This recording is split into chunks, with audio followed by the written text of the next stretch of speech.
তো hello viewers, দেখেন আমাদের গ্রাম বাংলার জ্যৈষ্ঠ ভরে জল ভরা আছে। জল ভরে যাওয়ার সময় কত মজা হয়। দেখেন কত লোক একসাথে সবাই মিলে, তারই একটি চিত্র দেখছেন আপনারা। এটা মাত্র শুরু হয়েছে জল ভরার জন্য, এটা গ্রাম পরিক্রমা হচ্ছে। এরপর দেখবেন কত লোক, আরো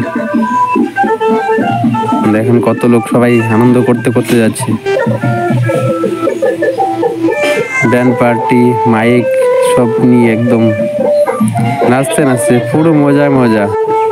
তো দেখছেন কত লোক একসাথে সবাই মিলে।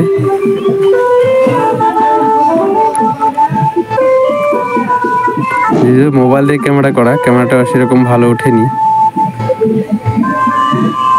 কারণ সবাই হাত ধরে ধরে চলছে।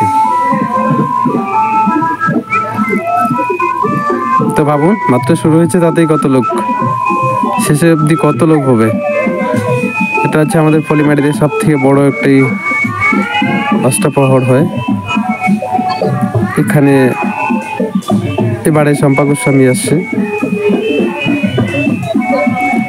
তো ভিডিওটি কেমন লাগলো সবাই দয়া করে জানাবেন। সবাইকে অনেক অনেক ধন্যবাদ। পরের ভিডিও দেখার জন্য আমন্ত্রণ রইল। আর এরকম নতুন নতুন ভিডিও পেতে চ্যানেলটিকে দয়া করে সাবস্ক্রাইব করে দেবেন প্লিজ।